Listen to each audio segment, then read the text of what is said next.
cada um de nós aqui nessa manhã, né? Essa manhã, o Senhor tocou no... Eu tinha preparado até uma outra mensagem. Eu ia entrar um pouco mais dentro da psicologia, mas dessa vez eu resolvi fazer um tema mais bíblico. Não que meus temas não sejam bíblicos, mas aqui hoje eu não vou falar tanto de psicologia, apesar de falar. Vocês já vão entender o que eu quero dizer com isso. Dado o momento que nós estamos vivendo, em muitas pessoas isso desperta muita angústia. O que está acontecendo na Europa, né? Está acontecendo na Rússia, na Ucrânia, o que está acontecendo no Brasil agora, nesse período de eleição, as pessoas com medo de que A ganhe, que B ganhe, que não sei mais o que, não sei mais o que. Pessoas sofrendo problemas de saúde, passando por problemas familiares. Então eu quero dar uma palavra de ânimo essa manhã. Uma palavra de ânimo, uma palavra de conforto, porque nós também precisamos disso, né? Não é só entender, às vezes, a mente humana, o que está acontecendo com a gente, mas, às vezes, uma palavra de ânimo também é muito importante. E é isso que Deus colocou no meu coração, que eu deveria compartilhar com os meus queridos e amados irmãos e irmãs que estão na sala de oração essa manhã. Quero convidar você a abrir a sua palavra, a palavra de Deus, a palavra do nosso Senhor, no livro de Marcos, Evangelho de Marcos, no capítulo 4, e nós vamos ler do verso 35 até o 41.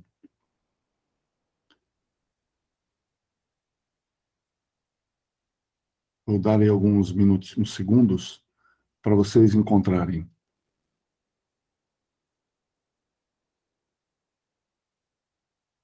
Ok, pressupondo que todos já acharam, antes de lermos, vamos orar? Fechamos os olhos. Pai querido e amado, estamos aqui em nome de Jesus Cristo, o nosso querido Salvador e Senhor. Lá fora os pássaros estão cantando, o dia está nascendo. E nós estamos aqui, Senhor, na Tua presença. Porque, acima de tudo, nós o adoramos como nosso único e verdadeiro Deus. Nós estamos aqui para Te dizer, nosso Pai, que de verdade, nós não somos nada sem o Senhor. Por isso viemos buscar a Tua proteção, direção. Viemos buscar o poder do Espírito Santo.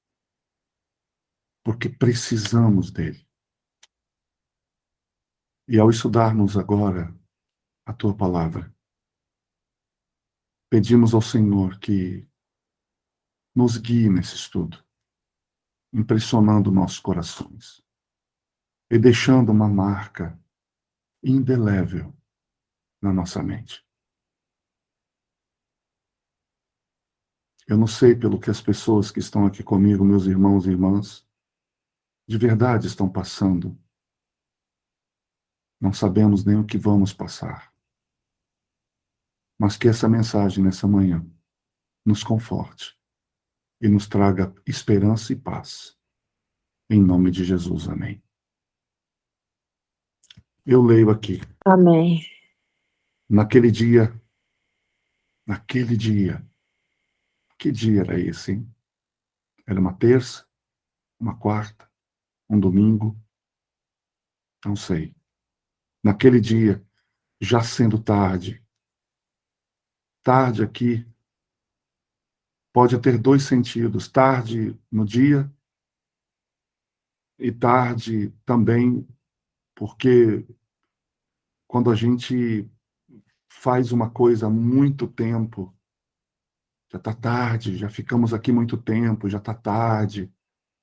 Então, Marcos 34, 35 a 41. Sendo já tarde, provavelmente na boquinha da noite, disse-lhe Jesus, Jesus diz, passemos para outra margem. E eles quem? Provavelmente os discípulos. Despedindo as multidões, ou despedindo a multidão. Guarde isso. Quem despediu a multidão foram os discípulos. O levaram assim como estava. O levaram. Jesus não foi. Ele foi carregado. Guarda isso. Quando você leva alguém, é porque ele tá, ou ele está doente, ou ele está exausto, quase morto, ou ele está extremamente cansado. Já não conseguia quase andar. E eles, despedindo a multidão, o levaram. Irmãos, que coisa linda. Deus que sempre nos carrega no colo, deixando-se levar por homens. Quanta humildade. Aquele que anda sobre as nuvens, aquele que, com a sua palavra, criou cada átomo, cada quarks, cada próton, cada elétron, cada nêutron, toda a matéria existente, sem pré-existência, do nada, se deixando levar. Assim como estava como, talvez desarrumado, desalinhado no barco. E outros barcos o seguiam. Ora, levantou-se grande temporal de vento, e as ondas se arremessavam contra o barco, de modo que o mesmo já estava a encher-se de água. E Jesus estava na popa, dormindo sobre o travesseiro. Queridos, dormindo aqui é pouco, ele estava morto. Já se sentiu morto de cansado alguma vez? Eles o despertaram e lhe disseram, Mestre, não te importa que pereçamos? E ele, despertando, repreendeu o vento.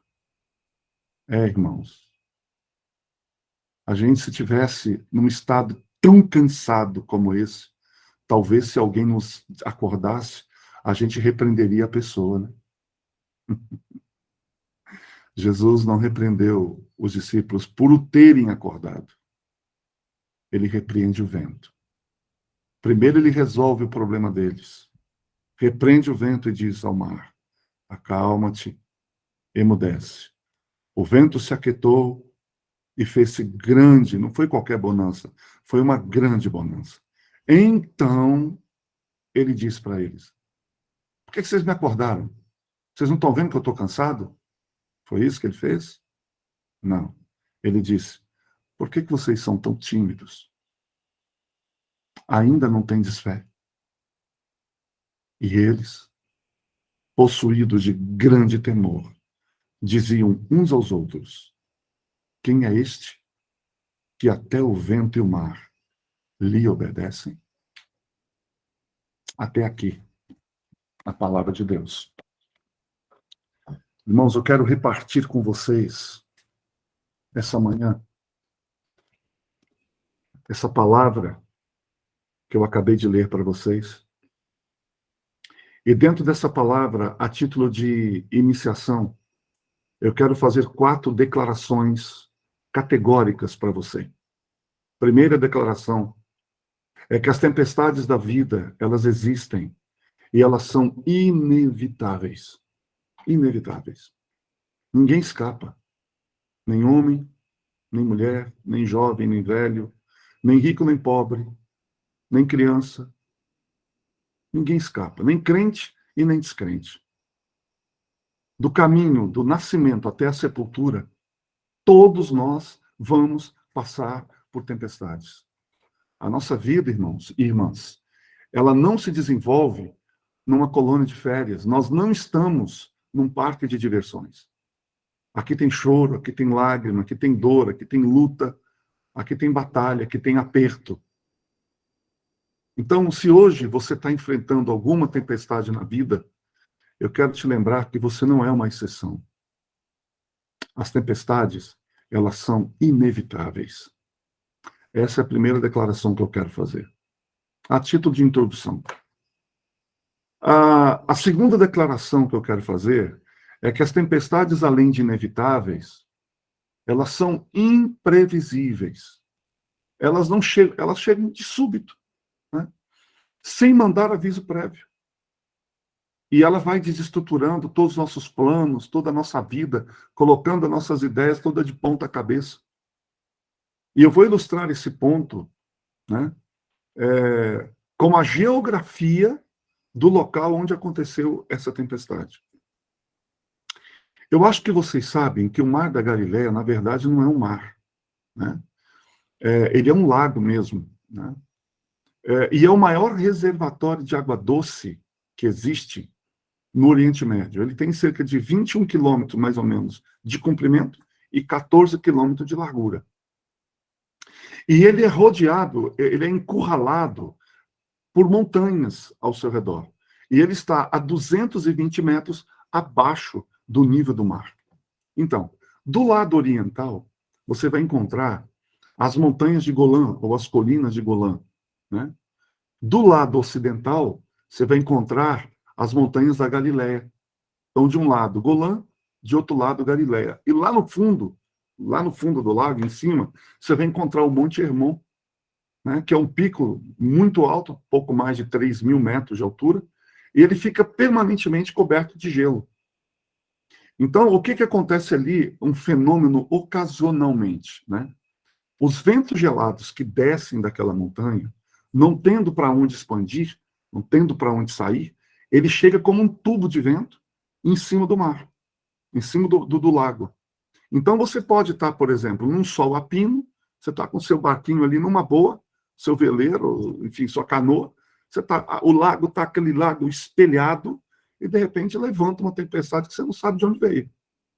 E foi provavelmente o que aconteceu esse dia, essa noite, né? O mar estava calmo, desce esse vento do Monte Hermon, não tem para onde ir, encurralado pelas duas montanhas, acaba batendo com muita força sobre o mar, ou sobre o lago, levantando essas ondas, né?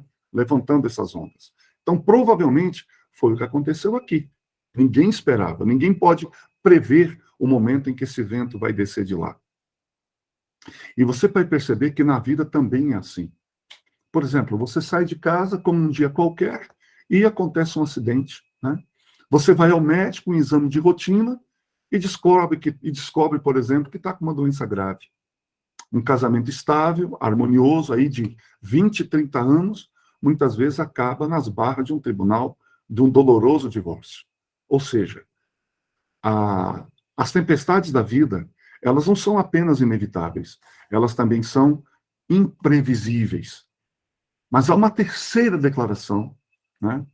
É que as tempestades da vida, além de serem imprevisíveis, além de serem inevitáveis, elas também são inadministráveis, né? Elas são inadministráveis. Eu fico imaginando que uma boa parte das pessoas que estavam ali naquele barco com Jesus, elas nasceram e cresceram ao redor daquele lago. Portanto, elas conheciam cada palmo daquele lago e, certamente, já tinham enfrentado outro tipo de tempestade. Aquela não era a primeira tempestade que eles passavam. Agora, no caso dessa tempestade, o que eles podem ter pensado, né? Bom, isso é com a gente dá conta disso. Nós já passamos por isso, dominamos esse negócio aqui, né? Então, deixa Jesus descansar. Nós temos conhecimento, nós temos experiência, nós somos os tais especialistas, né? Somos especialistas. Nós vamos resolver essa parada. E eles se empenham, eles se esforçam, eles aplicam toda a perícia deles, todo o conhecimento. Mas o barco está rodopiando, surrado pelas fúrias do vento, enchendo-se de água, mostrando para eles a cara da morte. Eles não conseguem administrar o problema. E assim, às vezes, é na vida.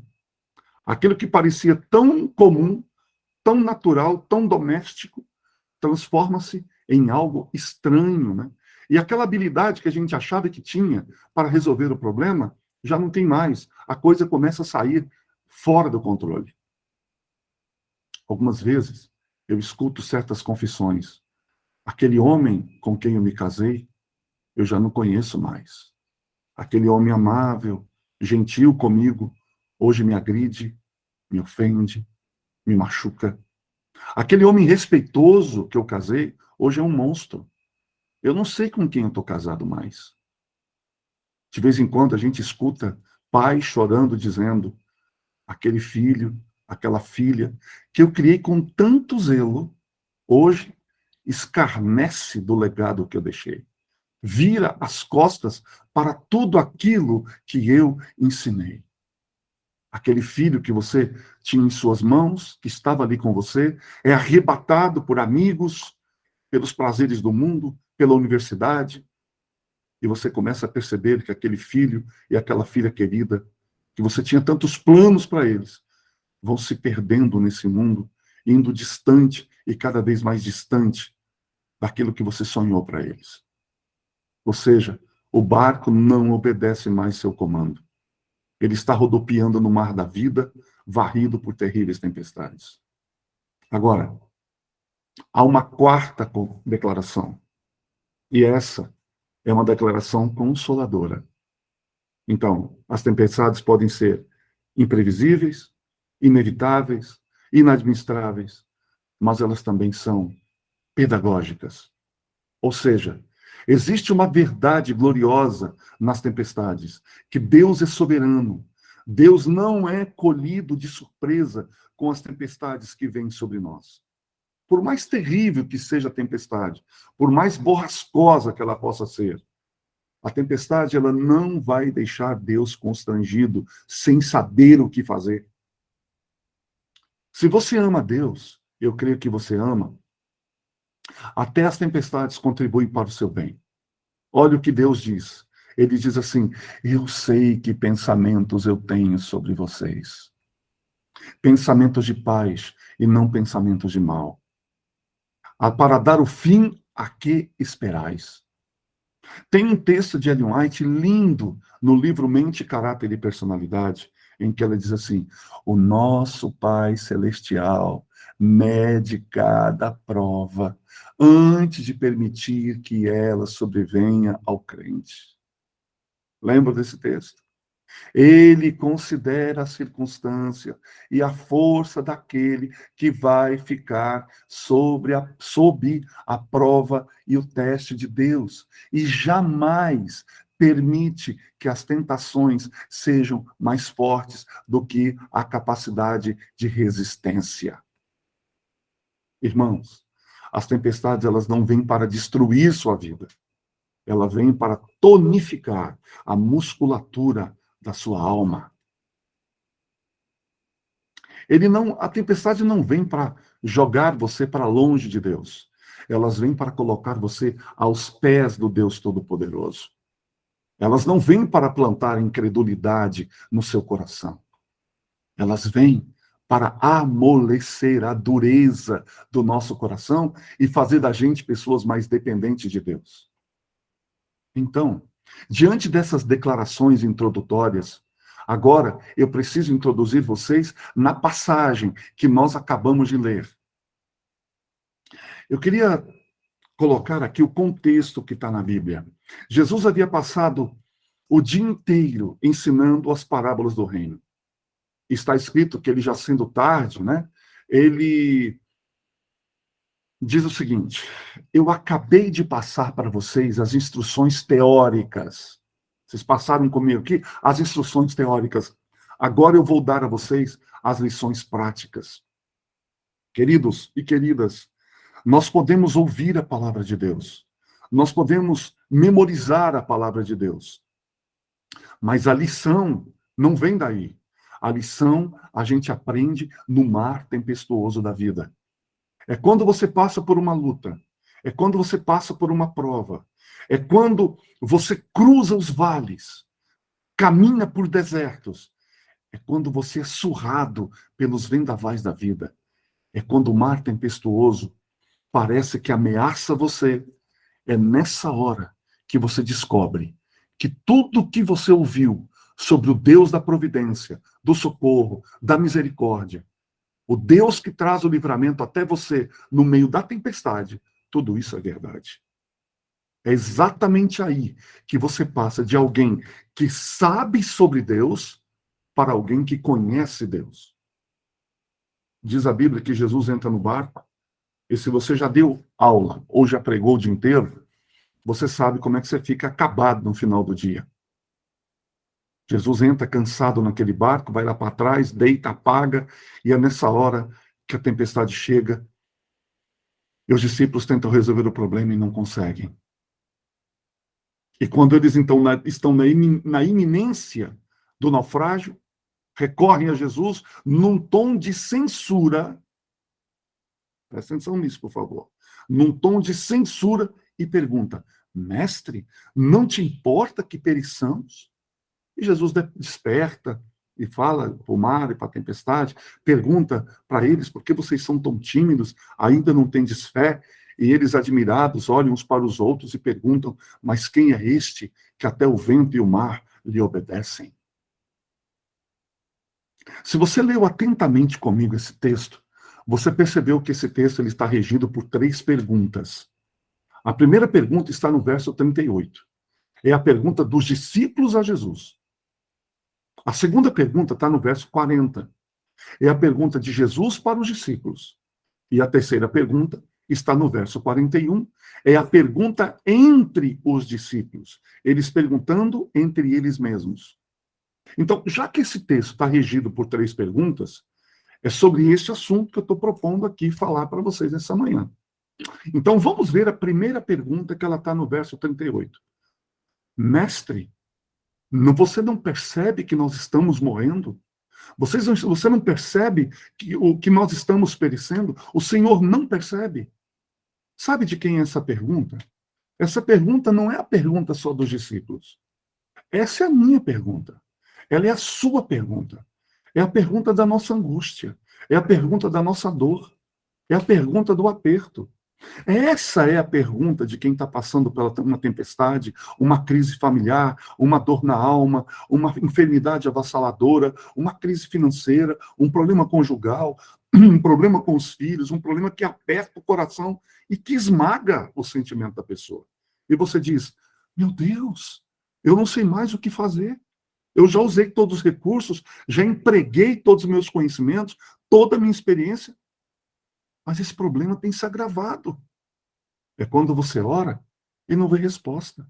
As lágrimas, elas secam no seu rosto. É quando você jejua por uma causa e o problema se agrava mais. É quando você não vê saída, a não ser a própria morte mostrando a sua carranca.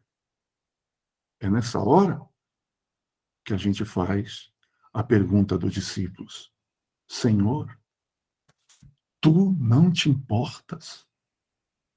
Você não vai fazer nada. O Senhor não vai me ajudar. O Senhor não vai me socorrer. O Senhor não está vendo meu aperto, minha dor. Não estás olhando para as minhas lágrimas. Não escutas o meu grito de socorro. Mestre, não te importa que eu pereça? Mas a grande questão aqui não é a pergunta em si. A grande questão aqui é o tom da pergunta. É o tom. Porque o tom da pergunta é um tom de censura. Então eu tenho que fazer uma pergunta. O que não está muito bem no coração daqueles discípulos? Sabe por quê? Tem 2 coisas que não estavam muito legal no coração deles. Não estava legal. Estava incomodando eles. Que primeiro, é a dificuldade que eles tinham de conciliar a ordem de Jesus. Passemos para o outro lado, ou para a outra margem, com a tempestade. No verso 35, Jesus começa dizendo: passemos para a outra margem. Então eles vão e obedecem a Jesus. E eles atravessam para a outra margem. E quando eles estão obedecendo a Jesus, a tempestade chega. A tempestade acontece. Irmãos, olha, irmãs, é muito fácil a gente entender as tempestades que Deus manda atrás de nós quando a gente está em situação de desobediência. Olha o exemplo de Jonas. Jonas estava fugindo de Deus. E Deus mandou uma tempestade atrás dele. Jonas estava na rota da desobediência. E Deus manda a tempestade para ele voltar para a rota da obediência, para a rota da sensatez. Então eu vou dizer uma coisa aqui para vocês hoje. Crente desviado é endereço certo de tempestade. Entende? Então, quando alguém se afasta de Deus, Deus manda a tempestade para encurralar essa pessoa, para enquadrar essa pessoa. Não para destruí-la, mas para se voltar para ele. Por que Deus mandou Nabucodonosor para Jerusalém? Deus falava, olha, aceita Nabucodonosor. Não briga com Nabucodonosor, não se opõe contra ele. Ele é meu servo, ele é minha vara de correção. Deus nunca planejou Jerusalém ser destruída como foi. Se Elomar fala no Profetas e Reis que se eles tivessem se submetido a Nabucodonosor, a cidade teria sido poupada. Mas não. Deus não mandou aquela tempestade para destruir Israel. Mandou aquela tempestade para corrigir Israel. Então, os discípulos, só que no caso dos discípulos, eles estavam obedecendo uma ordem de Jesus. Eles estavam junto com Jesus. A pessoa às vezes está orando, levando uma vida piedosa, estudando a palavra, testemunhando. O que a pessoa espera? Ela espera que, em tese, ela não vai ter problemas. Não vai ter acidente de percurso. Você espera um mar tranquilo. É? Eles estão fazendo exatamente o que Jesus mandou. Mas a tempestade vem. Aí vem a crise. É por isso que eles não estão entendendo isso. A segunda coisa que não estava bem no coração deles é que eles estavam... Por que Jesus estava demorando tanto a agir? Eles tiveram que despertar Jesus. Queridos, às vezes a gente pergunta, né? O que Jesus está fazendo naquele barco? Está dormindo? Quem está dormindo não está agindo. Quem está dormindo não está falando. Às vezes, irmãos, é o silêncio de Deus que machuca mais do que o ruído da tempestade e os furacões à nossa volta. São essas duas coisas que não estavam bem no coração deles. A tempestade ter vindo numa hora que eles estavam obedecendo, e no momento da tempestade, Jesus está em silêncio, está dormindo e não está fazendo nada. Muitas vezes, irmãos, acontece isso conosco, né? Às vezes você passa anos orando por um problema, chora diante de Deus, mas o problema se agrava ao invés de melhorar. É quando você ora pelo esposo, pelo parente, pelo filho, pela conversão dele, e quanto mais você ora, parece que mais endurecido a pessoa fica. É nessa hora que a gente começa, às vezes, a questionar. Eu coloco o seguinte para você nessa manhã. Acalma o seu coração. Você pode ter perdido o controle. Você pode. Eu posso. Mas Jesus nunca perde o controle. Ele está no controle. Não existe demora no relógio de Deus. Não tem atraso ali. Quando ele parece demorar, é porque ele está preparando algo muito maior e muito melhor para você. A segunda pergunta, lembra que são 3 perguntas. Foi a primeira. A segunda pergunta, Jesus acorda, ou seja, desperta, repreende o vento, o mar acalma, sossega, amudece. O mar que parece uma fera selvagem. Aí Jesus pergunta para eles, por que vocês estão com medo? Ainda não tendes fé? Tá bom, entra no lugar dos discípulos e fica lá. Fica no lugar deles. Vamos fazer esse exercício de empatia. Você está lá, num barco pequeno, surrado pelo vento, surrado pelas ondas, varrido pelo vendaval, sendo moído pela tempestade, de noite, o barco enchendo d'água, e Jesus pergunta, por que vocês estão com medo? A coisa mais natural do mundo é alguém ter medo numa situação dessa. E Jesus faz essa pergunta. Vamos lá. Por que Jesus fez essa pergunta? Eu vou dar 4 motivos porque Jesus podia fazer essa pergunta. Ele podia fazer. E todos os 4 motivos, elas começam com a letra P. Primeiro P, por causa da promessa de Jesus. Jesus, lá no começo da história, diz assim, passemos para o outro lado. Ué, se Jesus falou, passemos para o outro lado, o destino deles era o outro lado. Ou seja, era impossível aquele barco afundar. Eles podiam ter deixado Jesus dormindo, que o barco chegaria do outro lado. Por quê? Porque Jesus falou, passemos para o outro lado. Então nós temos que aprender, irmãos, que promessa de Jesus e realidade são a mesma coisa. Quando ele promete, essa promessa é como se já tivesse sido cumprida. Porque Jesus não é homem para mentir, tá? Às vezes a gente pensa que o nosso destino é um naufrágio, mas o nosso destino é do outro lado. Portanto, acalma o coração, descansa. Você não está no controle. É ele que está. Tá? Quem tem o barco, quem tem as promessas, quem tem o destino, é ele. Então não existe fracasso aqui. Quem conduz a sua vida é o Senhor Jesus. É aquele que te sustenta pela mão. É aquele que lhe guia com um conselho eterno. E depois recebe você. Acalma seu coração. Sabe, a gente fica com o coração angustiado e ansioso, sabe por quê? Porque a gente duvida das promessas dele. O nosso problema, irmãos e irmãs, não é a tempestade. O nosso problema é a incredulidade. Eu vou de novo repetir essa frase. O nosso problema não é a tempestade. O nosso problema é a incredulidade. Então, a primeira razão por que eles não precisavam ter medo é por causa da promessa de Jesus. Jesus disse, eu vou voltar. Então, é como se ele já tivesse voltado. Ele diz, eis que eu estou convosco todos os dias, de segunda a segunda, de janeiro a dezembro, todos os dias, até você morrer, até eu voltar. Ele prometeu, relaxa, fica tranquilo. Se você morrer, valeu. A gente se vê na manhã da ressurreição.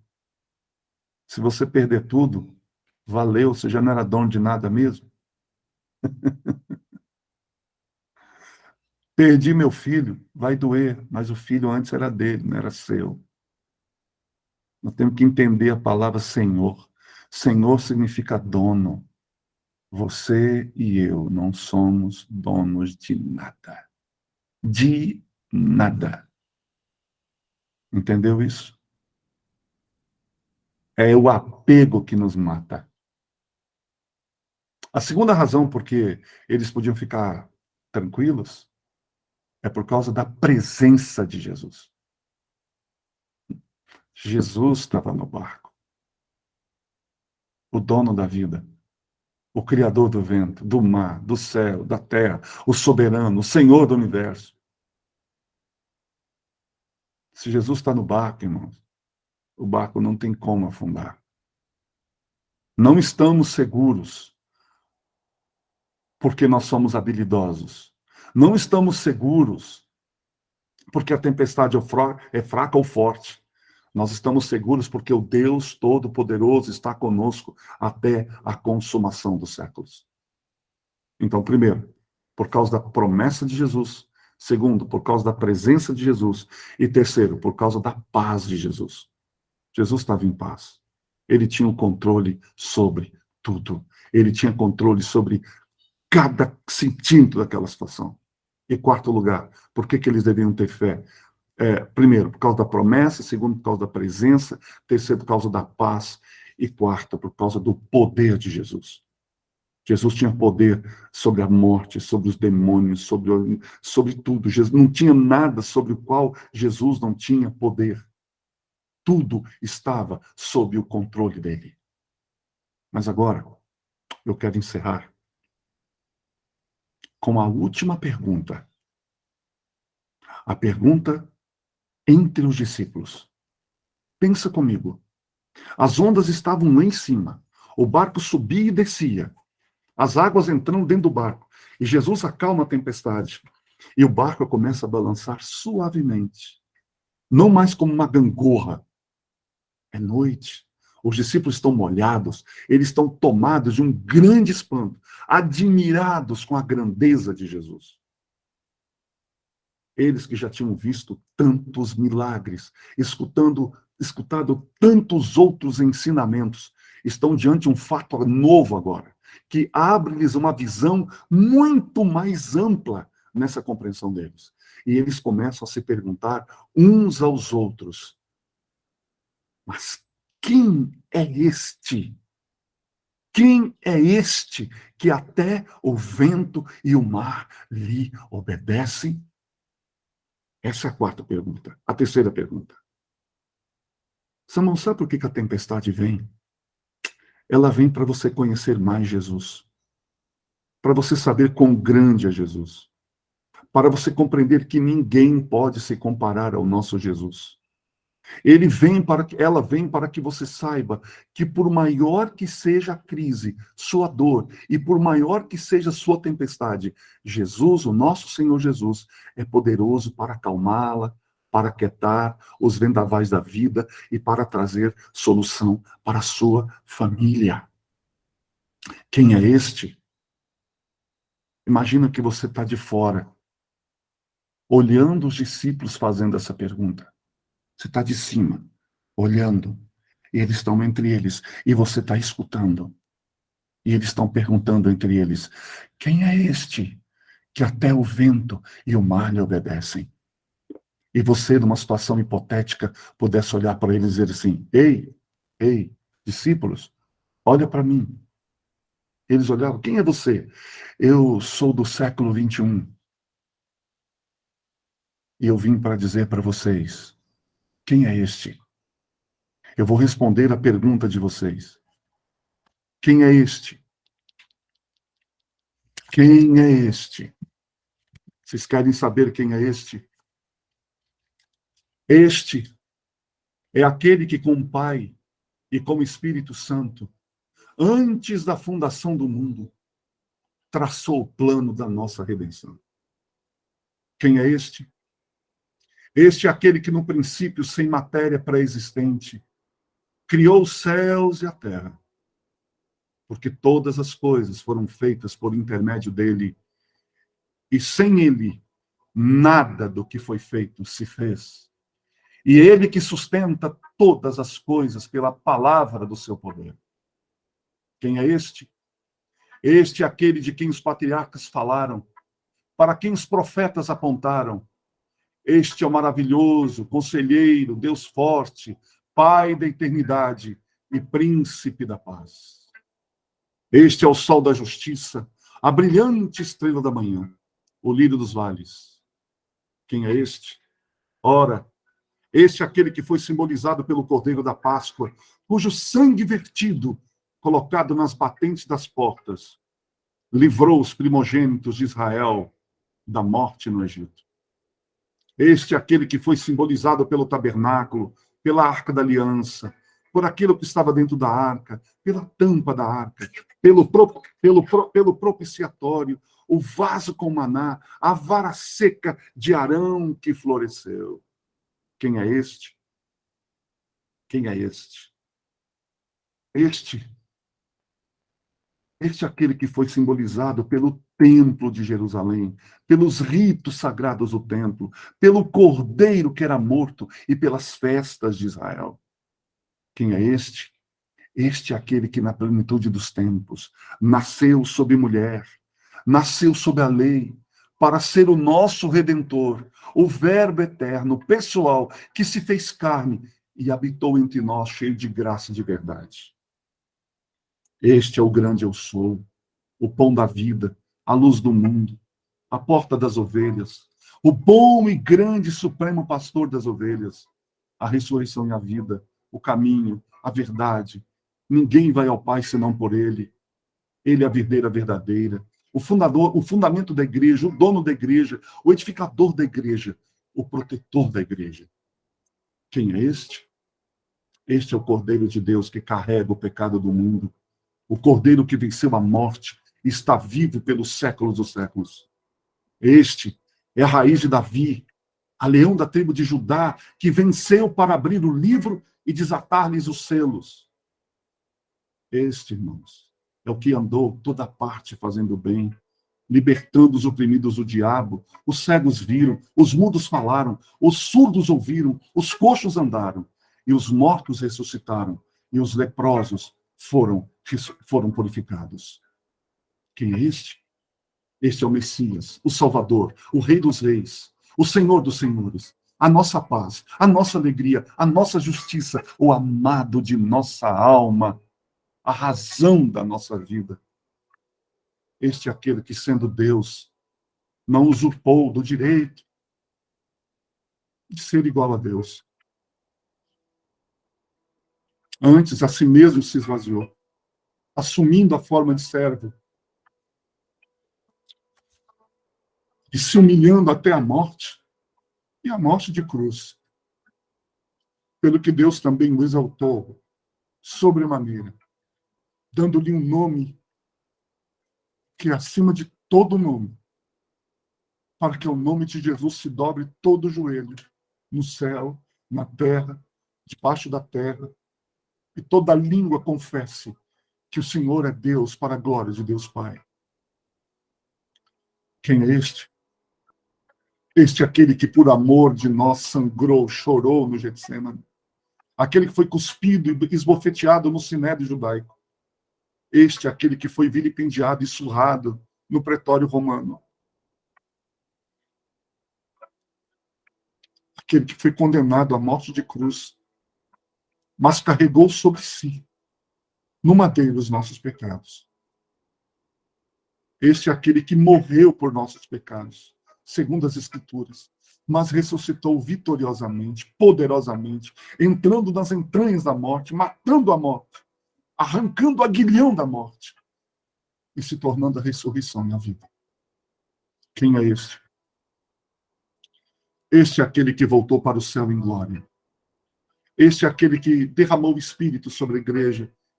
Este é aquele que está sentado no trono e governa o universo, dirigindo as nações, levantando reis e depondo reis. Este é o nosso grande sumo sacerdote, que tem misericórdia de nós. Grande advogado, justo, que intercede por nós junto ao Pai. Este é aquele que vai voltar, pessoalmente, visivelmente, audivelmente, gloriosamente, para buscar sua igreja, para habitar com ele para sempre. Este é aquele que vai entrar com a igreja para as bodas do Cordeiro. Vai enxugar dos nossos olhos toda lágrima e vai reinar conosco pelos séculos dos séculos. Quem é este? Eu finalizo. Este é o amado de nossa alma. Este é aquele que aqui, hoje, neste momento, chega bem perto de você. E independentemente da tempestade pela qual você esteja passando, diz: filho, filha, você não precisa ter medo. Você precisa ter fé. A Ele a honra, a Ele a glória, a Ele o louvor, pelos séculos dos séculos. Amém. Senhor Deus, em nome de Jesus, nos aproximamos mais uma vez e te agradecendo, porque o Senhor é o Senhor da nossa vida. Obrigado por seres quem Tu és. Quanto mais nós o conhecemos, Senhor, mais nós o amamos, mais nós o admiramos. Nos ajude a parecer com o Senhor cada dia mais. Por favor. Hoje eu não sei como é que será o dia de cada um, mas de uma coisa eu sei: o Senhor estará conosco. Isso nos basta. E por isso te agradecemos. Em nome de Jesus. Amém.